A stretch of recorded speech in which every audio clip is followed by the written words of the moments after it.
हरे कृष्णा। आज हम महाप्रसाद मंत्र के विषय में समझेंगे।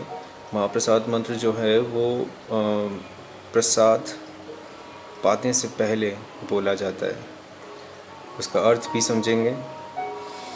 तो शुरुआत करते हैं। महाप्रसादे गोविंदे नाम प्राणे वैष्णवे सल पुण्यवतन राजन विश्वास नेव जायते शरीर विद्या जाल जोड़ेन्द्रिय ताहि काल जीवे फैले विषय सागरे तार मध्य जीवा अति लोभ मोह सुदुर्मति ताके जेकता कठिन संसारे कृष्ण बड़ो दोय मोय कोरी बारे जीवा जाय स्व प्रसादन दिलो भाई सई अन्नामृत पाओ राधा कृष्ण गुण गाओ प्रेमे डागो चैतन्य निमाई जय निताई। इसका अर्थ है, हे राजन, जो व्यक्ति अति अल्प पुण्यवान है, जिनका कोई लक नहीं है, जो पूरी तरह से भक्ति से विमुख हैं, वे कभी महाप्रसाद यानी कि भगवान का जो प्रसाद है उसके विषय में या भगवान के नाम में, भगवान के विषय में, या जो वैष्णव हैं, जो कृष्णा को, जो विष्णु भक्त हैं, उन्हें उनके अंदर उनकी कोई रुचि नहीं होती। वो हमेशा सांसारिक विषयों में खोए हुए रहते हैं। तो ये जो शरीर है वो अविद्या का जाल है, और हमारी जो इंद्रियां हैं वो बड़ी प्राणघातक है, बड़ी प्राणघातक शत्रु हैं। इंद्रियां मतलब सेंसेस। इंद्रियां हमें बार बार ललचाती है, ये खाएंगे, ये पिएंगे, ये सूंघेंगे, ये स्पर्श करेंगे, ये देखेंगे, ये सुनेंगे, है ना। तो इस तरह से हमारी इंद्रिया जो है वो हमें बार बार प्राणघातक शत्रु की तरह परेशान करती रहती है। लेकिन हमको नहीं पता, जब सांसारिक जीवन में जब होते हैं तो हमें नहीं पता होता कि हम इस तरह से प्रताड़ित हो रहे हैं। डायरेक्टली इनडायरेक्टली हम जो हैं वो बार बार डाइवर्ट हो रहे हैं सेंस ग्रेटिफिकेशन की तरफ, हमें नहीं पता होता। ठीक है। तो ये जो हमारी इंद्रियां हैं वो प्राणघातक शत्रु है, क्योंकि वो हमें भौतिक तृप्तियाँ जितनी भी है, सेंस ग्रेटिफिकेशन जो है, उसके सागर में बार बार धकेलती रहती है। अभी इसको इस तरह से समझा जा सकता है, जो इंद्रियां जो है वो हमें लोभी बनाती है, हमें दुष्ट बनाती है। ठीक है।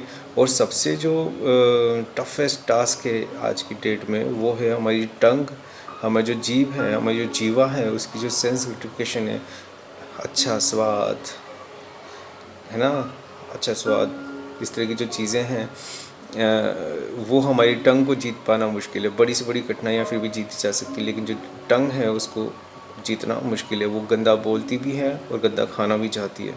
ठीक है। तो ये चीज़ देखी जाती है।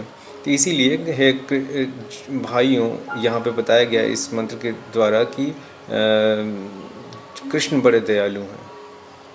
ठीक है।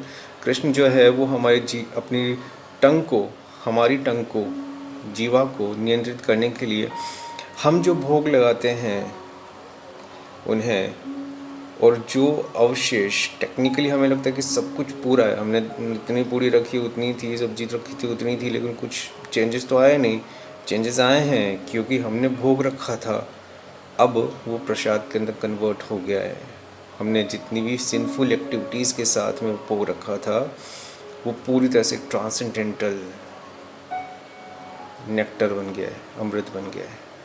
ये डिफरेंस है, ये डिफरेंस समझना पड़ेगा। जब ये खाएंगे, जब इस प्रसाद को पाएंगे तो अपने आप ये डिफरेंस पता लग जाएगा।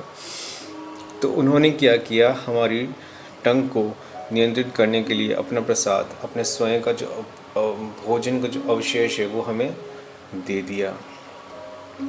अब जो हमें ये प्रसाद के रूप में मिल गया है, तो इसे प्रेम से, बड़े प्रेम से चैतन्य महाप्रभु और नित्यानंद प्रभु की जय बोलते हुए, श्री राधा कृष्ण की महिमा के गुणगान गाते हुए अमृत रूपी इस अन्न को ग्रहण कर लेना चाहिए। प्रसाद करते समय हमें हमेशा ये ध्यान रखना चाहिए कि हम प्रसाद को ऑनर कर रहे हैं, ऑनरिंग द प्रसादम।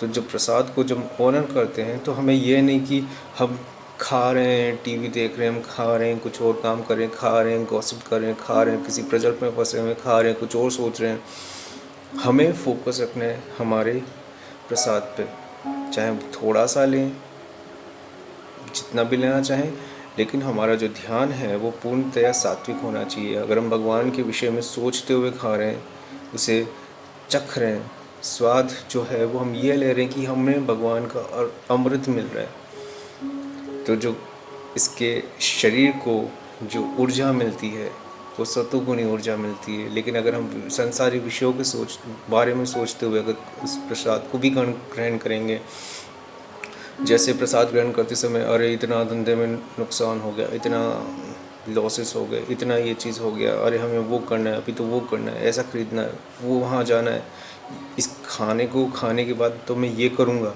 इसके बाद मैं वो करूँगा। तो ये संसारी विषयों में जब हम सोचने लगते हैं तो राजसिक और तामसिक गुण इतने आसानी से नहीं जा पाते।